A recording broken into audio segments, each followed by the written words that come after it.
Саламатсыздар урматтуу ата-энелер. Бөбөк көрсөтүүсү кайрадан эфирде. Бүгүнкү биздин темабыз баланын күндүзгү жана түнкү уйкусу. Баланын физикалык жана психологиялык жактан аң сезиминин өсүшү үчүн уйкунун абдан чоң таасири бар. Адистердин айтымында бала уйку учурунда өнүгөт. Ал эми баланын өсүү гормондорунун дээрлик 80% уйку процессинде өндүрүлөт экен. Уйкунун балага кандай таасири бар? Дегеле баланы кантип жана саат канчада уктатыш керек? Мына ушул туурасында бүгүн биз балдар дарыгери менен сөз кылабыз. Негизи уйку бул организмдеги эң чоң ролду ойноочу процесс болуп эсептелинет да. Уйку негизи баланын жашоосунда, чоң адамдын жашоосунда деле экиге бөлүнөт күн. Сергектик абалы жана уйку убагы болуп бөлүнөт. Уйку убагында атайын негизи гормондор бөлүнүп чыгат. Уйку негизинен иммунитетке жакшы жардам берет.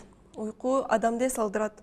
Ошол үчүн көпчүлүк ата-энелер ойлошот. Уйку көп мааниге ээ эмес деп ойлошот да. Бирок чындыгында уйку өтө чоң ролду ойнойт. Организмдин иштөөсүнө жараша атайын гормондор бөлүнүп чыгат. Кандай гормондор?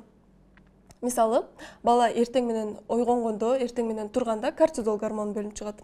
Бала уйкуга даярданып баштаганда мелатонин гормону бөлүнүп чыгат. Бала уктап жатканда соматотропин гормону бөлүнүп чыгат. Ошол үчүн сөзсүз түрдө уйку маанилүү. Ал эми бул гормондор организмди башкарат деп айтсак болот.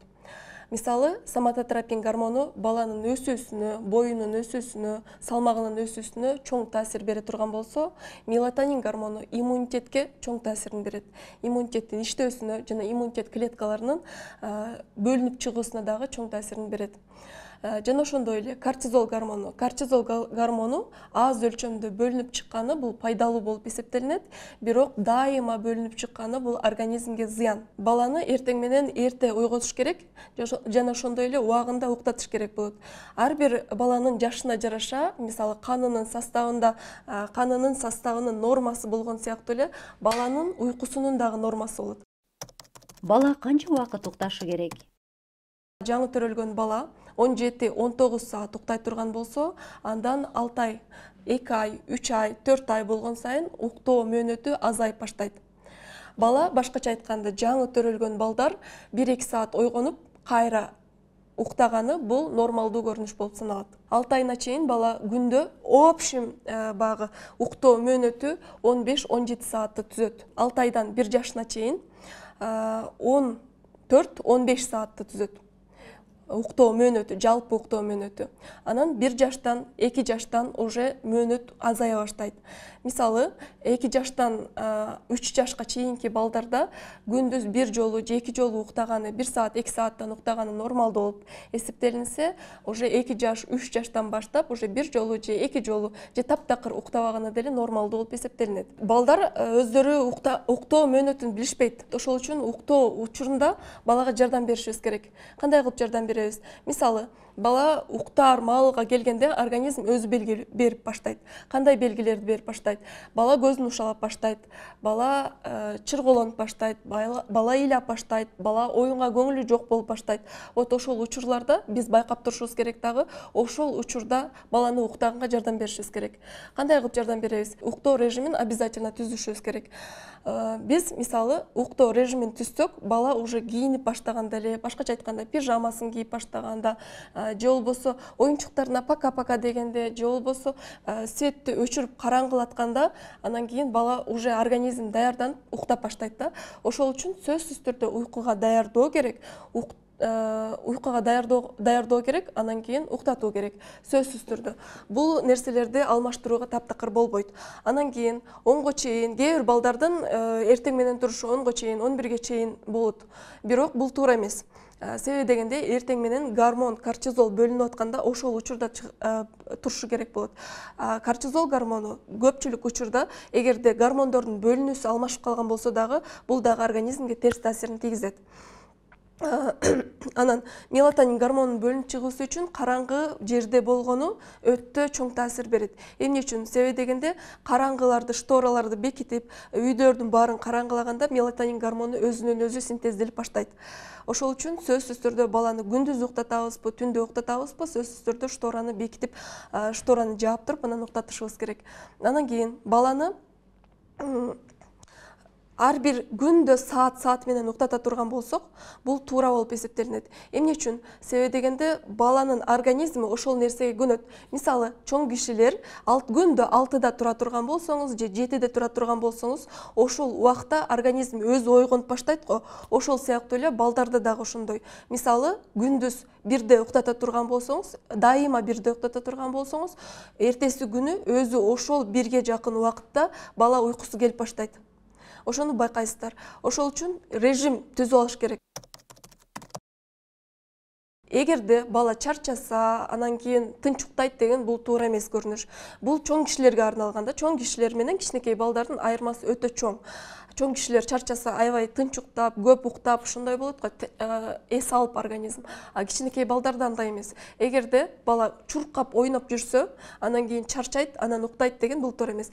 Эгерде бала мөөнөтүнөн ашып кетсе, мөөнөтүндө уктабай калган болсо, кортизол гормону бөлүнүп чыгып кетет. Кортизол гормону бул организмди чыргоолонтот, ыйлатат. Жанагы бала мөөнөтүнөн ашып уктабай калган балдарда ыйлап, ары бери чуркап, такыр уктабай калат го. Вот ошол уже жанагы гормон бөлүнүп чыккан учур болуп калат да. Ошол үчүн сөзсүз түрдө режим түзүү керек. Баланы уктатуу үчүн кандай ыкмаларды колдонсо болот? Негизинен балага атайын жанагындай режим, ритуал деп айтпадыкпы? Уйкунун ритуалы болот. Бул жанагы таптоо, балага ырдап берүү, мунун баардыгы ритуал болуп эсептелинет. Бала уктаардын алдында дайыма таптай турган болсоңуз, бала ошол нерсени күтөт. Эгерде бала дайыма ырдап бере турган болсоңуз, бала дагы ошол нерсени күтөт. Эгерде баланы дайыма качайт этип уктата турган болсоңуз, мисалы бешикте терметип уктата турган болсоңуз, же жаздыкта терметип уктата турган болсоңуз, бала ошол нерсени күтөт дагы, ошол нерсесиз уктай албайт. Бул башкача айтканда баланын өзү дагы эмес, организм ошого көнүп калат да. Бул уйку ритуалы болуп эсептелинет. Уйку ритуалын түзүп алуу туура деп ойлойм. Эмне үчүн? Себеби дегенде жанагы айтпадыкпы, гормондор бөлүнүп чыгат, уйкуга даярдаш керек деп. Уйкуга даярдоо учурунда эгерде ошол ритуалды жасаганда бала тезирээк уктайт да. И ритуалды тандаш керек. Мисалы, балага дайыма тынч уктатып көндүргөн болсоңор, үйдө кишилер көп боло турган болсо, анда бул ритуал туура эмес. Тынч уктатпай, наоборотунан көндүрүш керек да, ызы чууга көндүрүш керек. И дайыма ырдап бергенге мүмкүнчүлүгүңүз болобу? Ошону байкашыңыз керек. Анан кийин жалгыз гана мамасы, жалгыз гана энеси ошол ритуалды жасагандай эмес, үйдүн баардык мүчөлөрү жасай ала турган ритуалды түзүү керек. Баланын уйкусун кантип алмаштырса болот? Күндүз уктап, түндө уктабай калган бул норма эмес. Албетте, эгерде кичинекей бала болсо деле 24 саат укташ керек деген бул туура эмес көрүнүш. Эмне үчүн? Себеби дегенде 1 саат, 2 саат болсо дагы жаңы төрөлгөн бала болгон күндө деле 1 саат, 2 саат болсо ойгонуп, кайра уктап, ойгонуп, кайра уктаганы бул нормалдуу. Түндө дагы бала ойгонуп, эмип, кайра укташы керек. Түндө сөзсүз түрдө эгерде бала ойгонбой уктай бере турган болсо, ар 2 саат сайын ойготуп эмизүү керек. Эмизүү бул чоң ролду ойнойт. Анан кийин күндүз эгерде бала кечке уктай бере турган болсо, сөзсүз түрдө атайын баланы алаксытуучу чараларды көрүү керек. Баланы кичинекей болсо дагы, мисалы, өтө яркий, өтө жарык болгон нерселерге көбүрөөк кызыгат да, жаңы төрөлгөн бала. Ошол оюнчуктарды берип, шылдырактарды көрсөтүп, бала менен күндүз уктатпаганга аракет кылып, түндө уктатууга аракет кылыш керек. Эгерде ошондой режим түзүлүп кала турган болсо, ал режимди бир жуманын ичинде кайра оңдоп алууга болот. Ошол үчүн сөзсүз түрдө дневник түзүш керек да.